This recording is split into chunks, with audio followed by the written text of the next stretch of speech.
Welcome back to Mini Mayhem. I'm Oshrik Vox, and Star Season 4 continues with Beach Day and Gone Baby Gone. As always, if you have not seen these episodes, go watch them, then come back. That being said, let's get the show rolling with Beach Day, one of the most anticipated episodes for Starco shippers. Star and Marco are eating a stack of pancakes and enjoying a marathon of views, a clear modern-day parody of Friends, if they were all millennials, one would assume. Angie finds Star's swimsuit, which collides with Raphael taking Polaroid pictures of Mariposa. All this leads Star to connect dots. Dots that say Beach Day has finally arrived, which was properly set up in Butterfly Follies, although the photo first popped up in Star Crushed. Star states, "I know what we're going to do today." Phineas Flint's catchphrase in Phineas and Ferb. Hey, this episode does take place in summer, and they're both Disney cartoons. Let me have this. Marco begins to question the intricacies of time manipulation after noticing a pimple on his nose in the photo. If he covered it up, would it still be in the photo, or is it unable to be concealed because it's destined to be in the photo? Well, Marco, let's just not risk meddling with the space-time continuum. How about that? Once they actually arrive at the beach, Star and Marco discover they lost both the camera and the photo itself,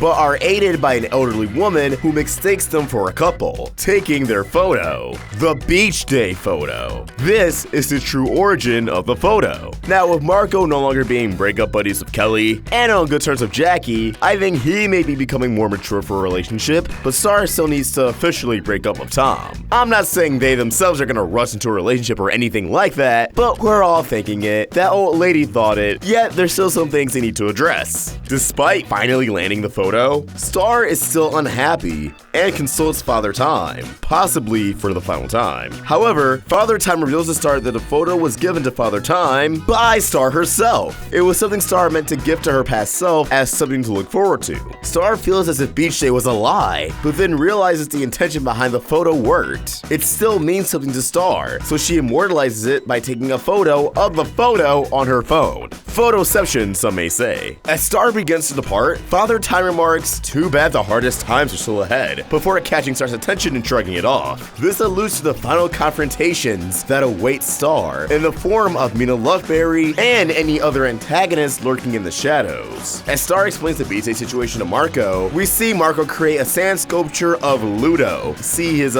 beak and beard? The little guy is on Marco's mind, and I'm hoping that'll pop back up before the series comes to a close. Now, Marco spins Star's situation into a lighter note. Star created her own happiness. That's pretty awesome. She didn't let anyone else dictate how to feel. She held on to Beach Day because she held on to her happiness, but she wasn't placing her happiness in anyone else. She had to see to it herself.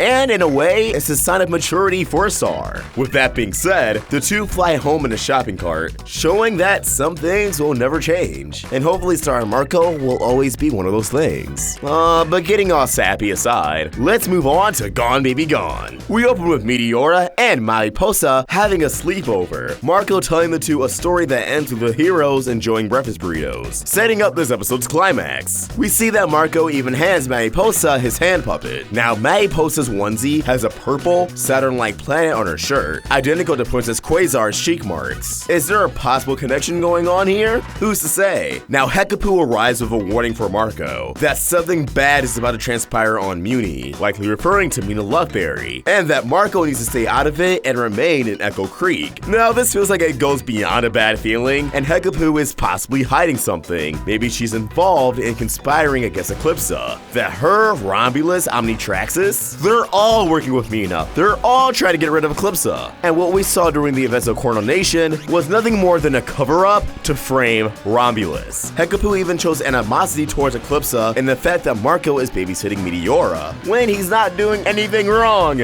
Now, due to Hekapoo failing to close her first portal, Meteora and Mariposa wandered out of their cribs and into Dimension X-103, aka the Never Zone. Star and Marco chase the infants into the dimension, afraid of what age they'll end up as when they reunite with Brunzetta, who has forgotten who Star is entirely. I'm sorry, Star. Heartbreak sucks. Their search takes them to Old Irma, or so they think, as it's really a teenage Mariposa and Meteora, the latter of which has mastered her butterfly form. Can we talk about this? Meteora has mastered her butterfly form without the assistance of her mother, of any spellbook, without glossaric. She is good. She is capable, and if she can do this, she may be even more powerful at this age than Star is. All I'm saying. Now, Teenage Meteora is voiced by Isabella Gomez from the Netflix original One Day at a Time, while Teenage Meteora is voiced by pop star Brianna Salas. We also have confirmation that Meteora lacks any of her memories in her past life, but she does retain an innate bias against Marco due to heinous encounters with Turdina. Meteora and Meteora have formed a sibling-like relationship, seeing each other as sisters, which is very sweet, and it's important to promote healthy platonic relationships just as much as ships. Plus, they're